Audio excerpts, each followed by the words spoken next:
about 2 other grains that were not destroyed because they were not grown up. All right, and again, other agricultural terms, not grown up. So they weren't at the stage where the barley was, so they weren't destroyed. All right? Continue reading. Sure. Dark in color or green as opposed to the light yellow hue that signifies that the grain is approaching the stage in which it is considered to be ripening and eventually ready to harvest. If a grain was in the stage of affluent, Go ahead, yeah. that meant that the grain would be ripened later in the agricultural season because it was still young and of a dark green hue, or those grains were not in the ear at the time. All right, so the wheat, all right, usually comes around the 3rd month. So in the 1st month, the wheat at that particular time, all right, it wasn't in the ear the way the barley was in the ear. So that wasn't destroyed, all right? And if it didn't shoot out of the ground yet, that even gives you a better understanding of why it wasn't destroyed, because it wasn't, that was off for about another 60 to 80 days before you actually had wheat ready to harvest. So again, it's important for us to understand those agricultural terms in terms of, afilot. They weren't ready yet at that particular time. And this goes through the definition, showing you what these words are. This is some investigation you can do on your own, so I'm not going to spend too much time on it. And this is some of the commentaries that some of these people have written. Read some of these commentaries just to give you an idea of what these... Sure. Some render the word dark or hidden. Yeah, dark or hidden. Hidden how? Hidden because it was under the earth. Dark because it didn't reach that stage of maturity yet. So again, these particular harvests weren't ready at that particular time. That's why they weren't destroyed. Continue reading. Because as Ezra says, they were not under the ground. And if this was the case, indeed the reason it is clear why they were not smitten. But this was not the case. For according to Pliny? Pliny, I can't see it, so I think it's Pliny. Pliny, Pliny. Yeah, Pliny.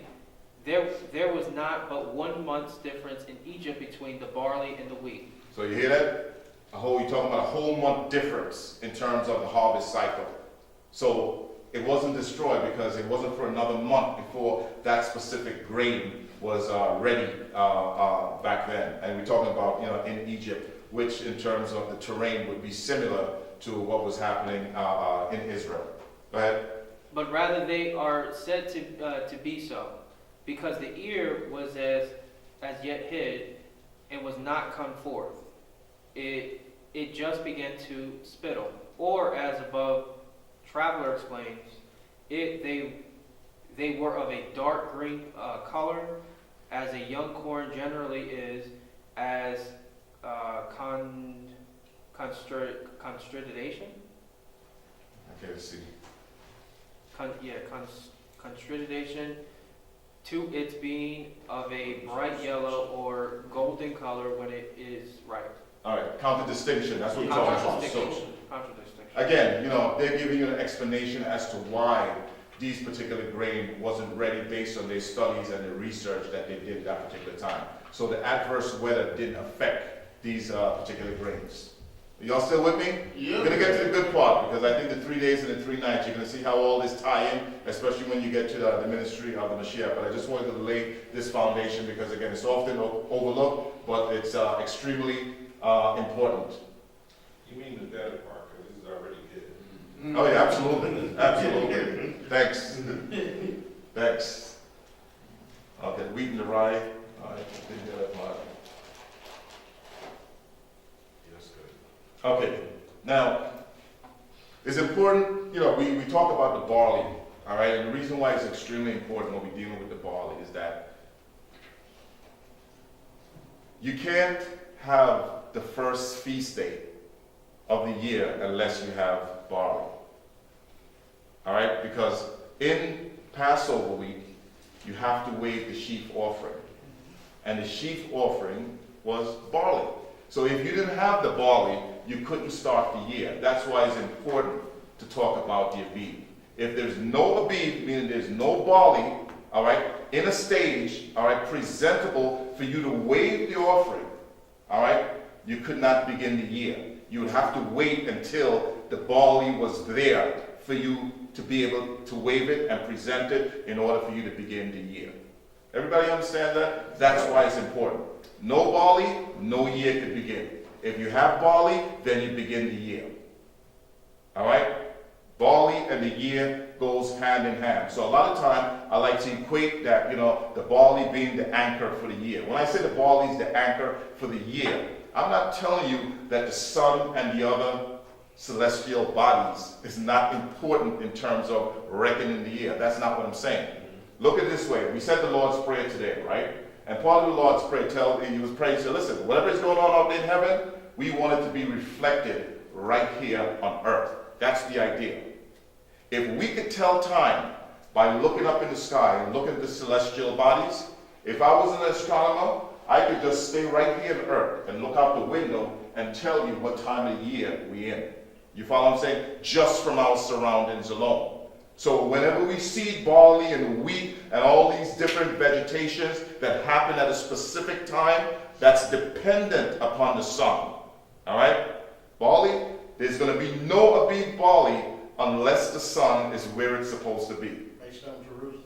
Absolutely. Absolutely. Yes, so basically, the signs in the Shamayim or in the heavens would be the first sign. Right. And the signs in the earth would be the second sign, which is the confirmation. Absolutely. Okay. It's reflected. You may not be, I'm not an astronomer. You follow what I'm saying? I can't tell you about Big Dipper and this and that and all this other type of stuff. I can't do that. But I could tell you about plants. When I see it, I can identify and relate to that. Remember, not every Israelite was an astronomer. We did have astronomers. Daniel knew how to read the star, but every Israelite in Israel wasn't Daniel. So, but again, we did have scientists, and it's important for us to understand that. So again, looking at our surroundings, all right, and understanding what's happening in our surroundings. You cannot have a beet barley unless the sun is where it's supposed to be, doing its job in ripening the Abib barley. All right? But again, if you're a farmer, you understand that. All right? No Abib barley, you can't start the year. All right? So I always say, for Israel, that's the anchor. Not saying that the heavenly bodies are not important. They all work in conjunction with each other. Genesis 1:14, for days, years, and so forth and so on, everything does its course. Now, picture a clock or a watch. If you open up the back of a watch or a clock, you're going to see a whole bunch of gears, circles with little teats on them, and they're all spinning and moving in different directions. As many of them as they are, they're only telling time on one clock. If they're not doing what they're supposed to do and spinning in whatever direction they're spinning in, time is going to be off. Plain and simple.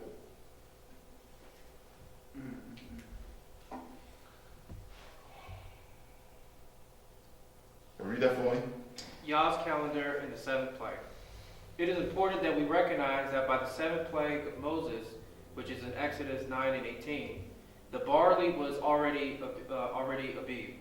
The plagues would have been levied against Egypt in the last month of the year or prior to the new year.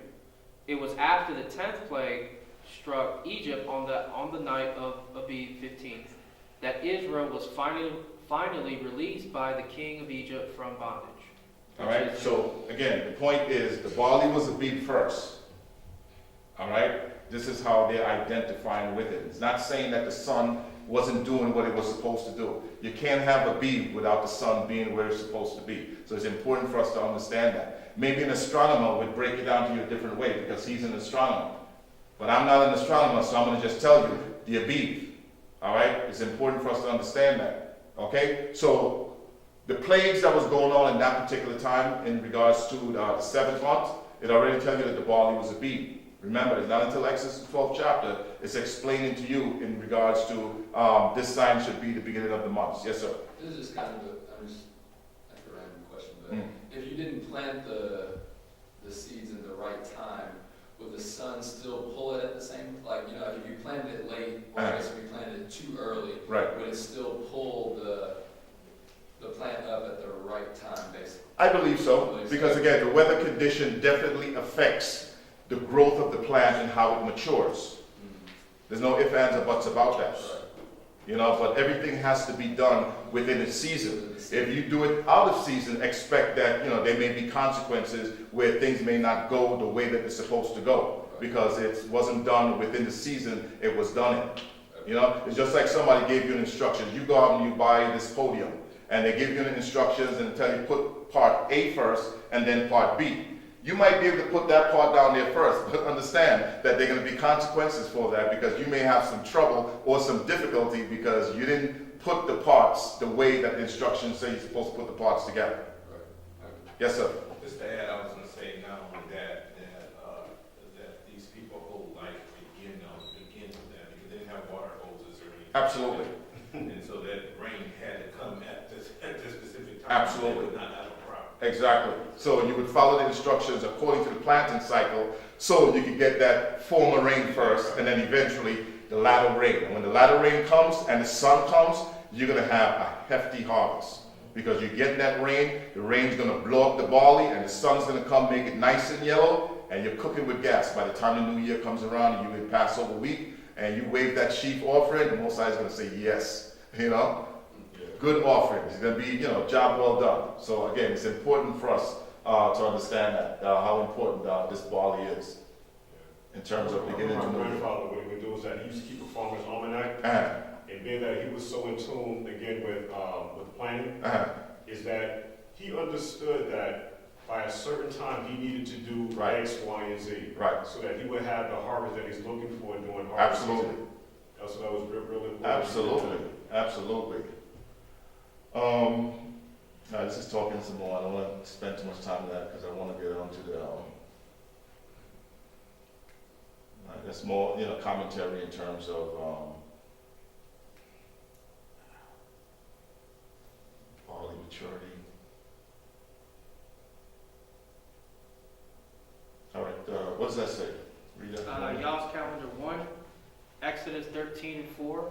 This day came ye out in or during, which is in parentheses, the month of Abib. And then Exodus 12 and 2, this month shall be unto you the beginning of months. It shall be the first month of the year to you.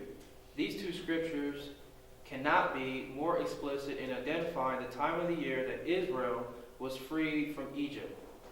It also gives testimony as to which month is to be the harbinger of the feast of Yah in his appointed time. How can anyone refuse to acknowledge that the barley does in fact play a significant role in the calendar of Yah? And again, the only reason why I stress that, because there are some groups, again, that say, the barley is irrelevant, it has nothing to do with anything. And I'm saying, yes, it's extremely important, because without the barley, you couldn't begin the year. You couldn't have Passover, because the barley was needed in order for you to wave the barley, and that the year could commence and go forth. So in Exodus 12 and 2, when it says that this is the beginning of the year for you, Right. is the barley right at this point? It's already, it's at a stage where it could be harvested. It's at a stage where it could be harvested, or, I mean, let me say this, is it right? You're talking about, it's about 14 days, let's say for about 2 weeks away from being harvested. Sometimes 2 weeks makes a world of a difference, you know? I mean, I remember, seeing a mango on a tree, and the mango is yellow. You know, it's yellow, which is an indicator that it's ripe. But I know that if I let that mango sit in that tree another 2 days or another 3 days, it's really gonna be sweet. You follow what I'm saying? So it was a bee, by the beginning of the month, the first day of the month. Yeah, there are different levels, so by the time the 14th comes, it's really ready, because again, there's a lot that can happen that can really enhance, the barley between that period of time. So, just to reference, what would be a sign like what you would have saw that the mango was too mature? Like, As too mature, would it just fail? what happened, it would fall to the ground, but a lot of times what happens, if you let the mango sit on a tree too long and it gets too much rain, it doesn't taste good. It's all watery. There's no taste to Would you it. visibly to see that? Yeah, because sometimes they get big and they just keep swelling up and getting bigger and bigger and bigger. And you may think that it's a good thing, but it's just too much water. You know, it gets too much water. So when the mangoes get too much water and not enough sun, they spoil and they don't taste right. So sometimes what you have to do, you have to pick them off the tree and then let them sit and get ripe. Because if you leave them on the tree and during the rainy season and it gets too much water, they taste horrible. Because they need that sun in order for them to really get sweet. Back to the barley. As far as it, when we know at the first stage is the liquid. Right. So what's inside of the Correct. The kernel. the kernel. Right. The second stage, it turns into a yellow. Yeah, it gets a little bit harder. At that point in time, can it be harvested, or do we wait to the third stage?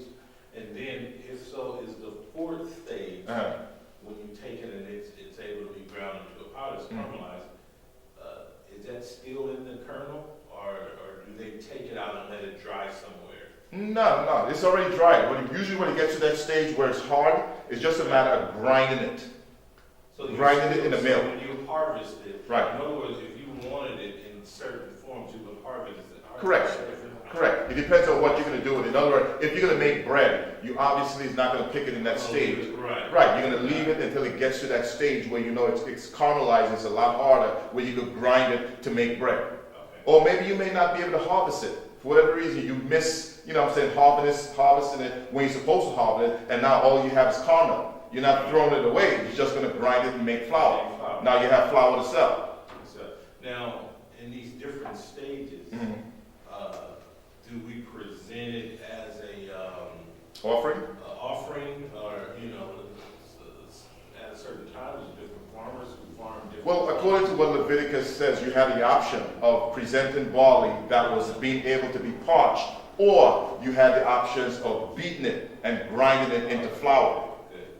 You follow what I'm saying? So it gives you the range, the stage. So for whatever reason, if your harvest came in, it might be a week off, 1 week or whatever. The idea is that when it was ready to be harvested, you have to be able to wave the sheaf offering. But again, when you get to your land and you're growing your harvest, I want you guys to present the harvest to me, all right, a wave offering to me, and you have the option of presenting it this way or that way. Am I answering your question? Oh, no, perfectly. Okay. Yeah, but the other thing that came in my head, how does that wave offering look? Does it just take something and wave it? You know what, I couldn't tell you. And when I say I can't tell you, I don't want to tell you is holding something and waving it in the air. I don't think, because you call it a wave offering that you're necessarily waving anything, like that. You know what I'm saying? Right, exactly. Wave, right. And I've been wondering what that was. Yes. I couldn't tell you, so I'm not going to sit here and pretend to know. I know the name is called a wave offering. In terms of the manner, how they went about doing it, I can't. I don't know if one of the other Morays have any insight on that in terms of the wave offering. What was actually done? What was the ceremony like? You're asking that, pretty much. Yeah, I know that I did read some writings where they actually would take the basket and then they would over the altar or something. Yeah, and then they would lift it up, Right. and they would take it to the left and then take it to the right, Oh, okay. and all this other stuff like that. So I found a lot of that in rabbinical teachings. Yeah. Is that they would actually do a wave. They would Right. actually do a wave offering. And I did read some of that stuff, but it's not something that I teach because I don't know, that to be a fact, because it doesn't really go through the motions of the wave offering within the Torah itself, just that you're making a wave offering. You follow what I'm saying? So I don't get too much into the rabbinical, hoopla in regards to the dance and the shucking and jiving that they do and stuff like that. I don't get too deep into that. Yeah, wasn't the wave offering when they gave thanks for what they had received? Say that again? Wasn't the wave offering in the form of them giving thanks for what they had received? I'm not sure. Okay. I'm not sure. All right, let's talk about Rosh Hashanah, in terms of what it meant. I'm pretty sure, Rosh means heads. You guys are aware of that. And head of the year, Rosh Hashanah, the head of the year. And we know that the barley, is important in beginning the head of the year. I don't want to go back into that again, because again, we're going to move on to other stuff.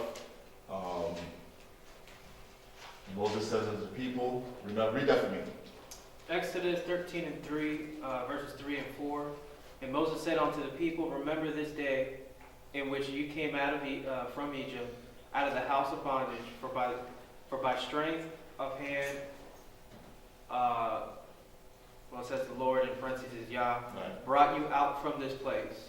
There shall be no leavened bread be eaten. This day came ye out in the month of Abib.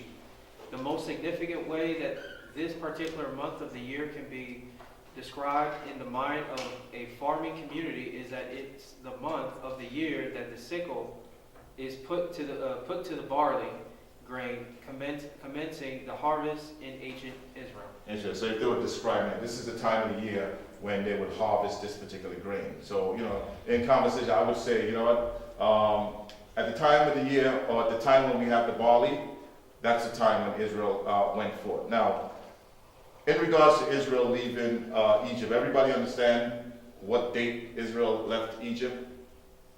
Are we all on the same page with that? Because sometimes that's a lot of confusion in regards to when Israel left Egypt. What date, all right, or what day of the month did Israel leave Egypt?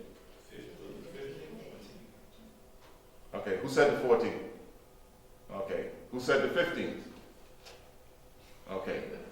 What day did Israel leave Egypt? 1. And what time of the day did Israel leave Egypt? That's also important to understanding things. 2 things. What day they left and what time they left. So what time of day did Israel leave Egypt? Who said night? Okay. Who said something else? Well, Ray said 6:30 in the morning. 6:30 in the morning? Okay. All right, keep that thought. 6:30. Okay, keep that thought. Was it noon? Was it noon? Okay, somewhere it was noon. Okay. No. They had to leave with haste. Read number, say They again? had to leave with haste, and they left at night. They had to leave at haste, so they left at night. Okay. There is a commandment that was issued to Israel. All right? And the commandment was, don't leave your house this night. Mm-hmm. You're not going out of your house this night. That's what Yah told them. Don't leave your house. All right? So in regards to them leaving the house, Israel didn't go no place that night. They were given specific instructions not to go out. Remember, it was at night he was killing the firstborn. What protected you from getting killed was the blood that was over the doorpost of your house. So if you went out your house that night, there was no way to identify you as an Israelite who was following instructions. If you were an Israelite and you were out of your house, you'd have been a dead Israelite. All right? So it was not the night, because the Torah tells you that they were instructed not to leave the house at night. I'm not going to go to the actual verse because this way we can push forward and go on to more things, because there's a lot of information. But I just want to lay the foundation so you guys understand that, because you're going to get different things from different people. Some people are going to tell you night, some people are going to tell you day. Read Numbers 33 and 3 for me. Anybody? I don't think the scriptures are up there. What is it? 33 and 3. I got it already. What does it say there? And they departed from Ramesses in the first month on the 15th First day. month, the month of Abib, all right, or the time of the year when the barley was in the ear, they departed. And go ahead. On the 15th day of the first month, on the morrow after the Passover, the children of Israel went out with an high hand in the sight of all the Egyptians. All right, with a high hand in the sight of all the Egyptians. In other words, they didn't leave like a thief in the night when nobody could see them. At the time that they left, was 6:30 in the morning, what was that? At the time that they were left, all right, it was daylight outside, all right, and the Egyptians saw them leaving. All right, it even tells you that the Egyptians were burying their dead at the time that Israel was leaving. All those people that got killed in the night, they were burying them when Israel was walking out with a high hand. In other words, they were boasting as they were walking out. All right, like, that's right, we're bad. This is how we do it. And they were leaving with everything. They had all their gold, silver, whatever they had. They left with all that. And it was broad daylight. All right? A lot of times within the Torah, you're going to see at night, because it does say that. It does say that Israel left at night.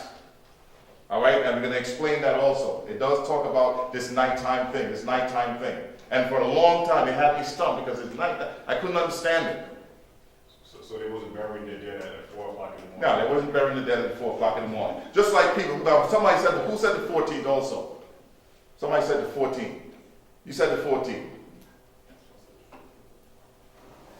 All right, let's get this straight again, because again, I mean, this is the foundation. If we don't understand this, we're not going to understand the Mashiyach when we get to the New Testament. Passover, there's two parts to the Passover.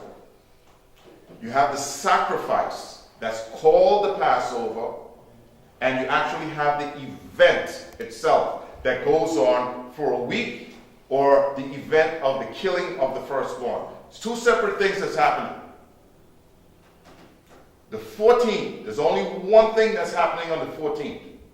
That is the killing of the sacrifice that's called the Passover. In other words, the lamb was killed on the 14th.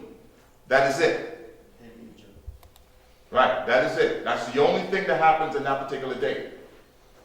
The 14th is not a high holy day. All right, a lot of people look at it from that perspective. It's not a high holy day. I'm not saying it's not important. Of course it's important, because what you kill on the 14th, you're going to eat it on the 15th. You're not eating it on the 14th. And what you kill on the 14th, you're eating it with unleavened bread. When do you eat unleavened bread? On the 15th. So you kill the lamb on the 14th, and you eat it with unleavened bread on the 15th. Everybody understands that? You're not eating it on the 14th. At the time that you kill the lamb, the 14th at night had already passed. After the 14th in the daylight hours, say again? 10 minutes, and then we off? Part 2. Oh, the part 2. All right, so the 14th and the 15th, two separate things happening. So it's important to understand that. All right? So they didn't leave their house, all right, on the night of the 14th, because the night of the 14th had already passed. They were in the 15th in the daylight hours, and after the daylight hours of the 14th was over, then the sun went down, and that began the 15th, and that's when they were eating the Passover.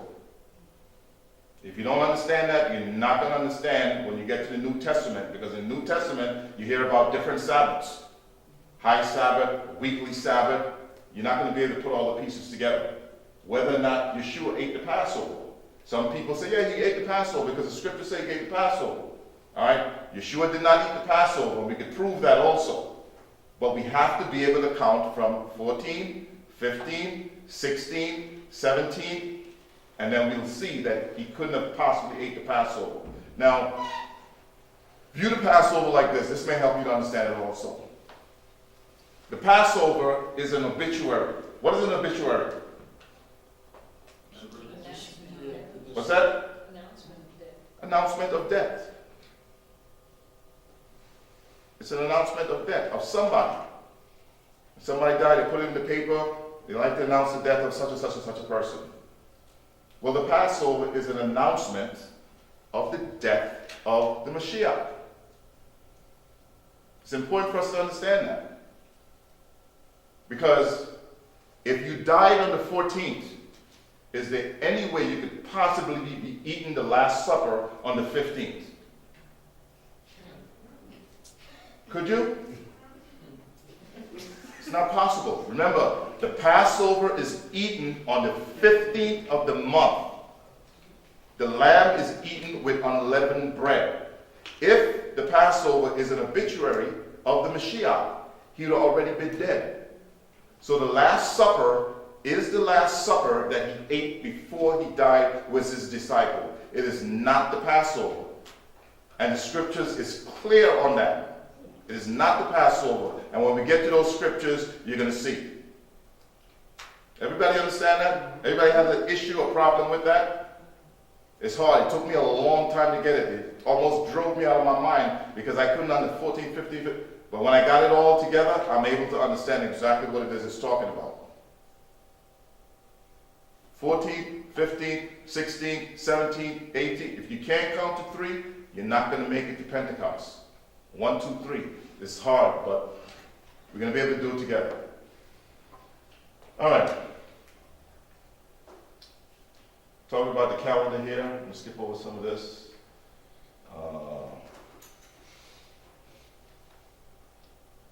All right, we're back to start talking about the sun and the barley and the sun being in this specific position. Anybody remember when you were young, you were in school, they taught you about photosynthesis? Anybody remember that? Photosynthesis. You know, didn't mean much back then, but it means a lot now, especially when you're in the walk. All right? So when we talk about the Abib, think about photosynthesis. If you know what it means, all right, it's important to sustaining human life because plants make food for us to eat. All right? And without the sun, it's not going to be possible. All right? I'm not going to spend too much more time on that. You guys could, again, I want you guys to be detectives and really check that stuff out. All right? It's another picture where I'm showing the sun shining down over the Abib barley, and it's because of the sun why this barley is going to mature and it's going to produce food for us, and we're going to be able to wave the sheaf offering in the season we're supposed to wave the sheaf offering. All right? Okay. So now we're going to visualize this. We talk a lot, we use words. Now here it is visually. 14th, and you see the 15th. The 14th in the daylight hours, all right, the yellow portion, all right? It was during that time that Israel killed the lamb and put the blood over the doorpost. Notice that the nighttime had already passed because night comes first and then day comes afterwards. So there's no way that Israel left Egypt on the night of the 14th. That would mean they would have left the night before they killed the lamb and put the blood over the doorpost. That doesn't make sense. You got me? All right? So they didn't leave on the 14th. It is impossible. Impossible. So they killed the lamb in the daytime hours, all right, of the 14th, and then the night that's adjacent to the 14th, all right, would be the 15th at night. That's when they would eat the Passover at that particular time. Nobody kills lambs in the middle of the night. That's not what Israel was doing. All right, a lot of people get confused with the time because they're looking in this concept of this Western Gentile perspective. People don't go outside and start slaughtering sheep in the middle of the night. It doesn't work that way. You kill the sheep when you can see. You don't kill the sheep at sunset. You don't have enough time. If you kill the sheep at sunset, you see that little gray area there where it says even? If you kill that sheep then, you know when that sheep's going to be finished cooking? The next day. You have to give yourself enough time, all right, to prepare the food for the banquet. If the banquet starts at sundown, how are you going to kill or start preparing the food that you're supposed to prepare when the sun goes down? It doesn't make sense. You have to do it before. And that's why the 14th is called the preparation day. The 14th is the preparation for the event that happens on the 15th. The 15th is that self-same day. That is the important date of this all, because that is the day that the Most High made the covenant with Abraham. That is the day that we celebrate. That is the day. The day is not the 14th. The big day is the 15th. So in some sense, when we get to the New Testament, when they're talking about preparing the Passover, the disciples were preparing the Passover, all right? The Passover was Mashiyach. They were preparing him for slaughter, but that was the day before. They weren't eating the Passover. They were preparing the Mashiyach. They didn't know what they were doing. He told them he was going to die, but they didn't know what they were doing. So they were, in fact, preparing Mashiyach to be slaughtered. Let me not say slaughtered, but preparing for the Passover, because they didn't offer him up to the Gentiles. It was the scribes and the Pharisees and the religious leader who offered him up to the Gentiles. All right? But again, it's important for us to understand that this is going to make a world of difference in understanding whether or not Yeshua ate the Passover. When Israel left Egypt, it was in the daylight portions. Remember, The 15th at night, all right, the firstborns were being killed in Egypt. If you weren't in your house, you were dead. So they left in the 15th in the daytime portion. And the Egyptians saw them as they were leaving.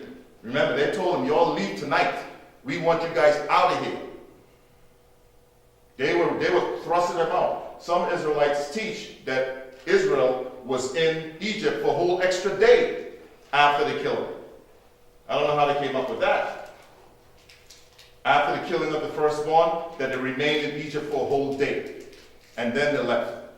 Yes, sir. The part of the scripture about eating with your loins girded and your staff in hand. Right.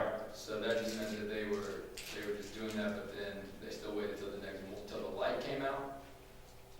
Let me put it this way. Let's look at it this way. When did the death angel pass over Egypt? It tells you the time. It's like in the midst of the night, or middle of the night. What's the middle of the night? Let's say, what will be in the middle of the night? Like what we call midnight. 12 o'clock midnight. Okay? When did the slaughtering finish? I don't know what exact time that it finished, but they started killing the firstborn from 12 o'clock midnight, because you only got like 6 hours until daybreak. You follow what I'm saying? 6 hours until daybreak after that, approximately.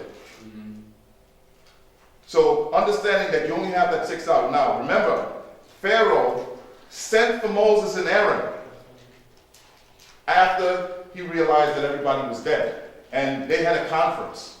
So listen, man, get on up out of here.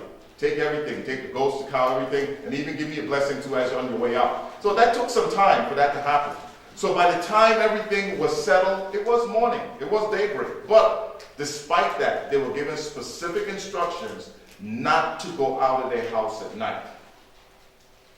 So if they were following the instructions, all right, they would not be out of their house on the 15th at nighttime, because they were told not to do that. It was only Moses and Aaron, all right, after they realized that all these firstborns were dead, that they were sent for. That's the only reason why Moses and Aaron left their house to go to meet Pharaoh, because they were sent for. That's allowed, because again, remember, they're the leader of the Israelites.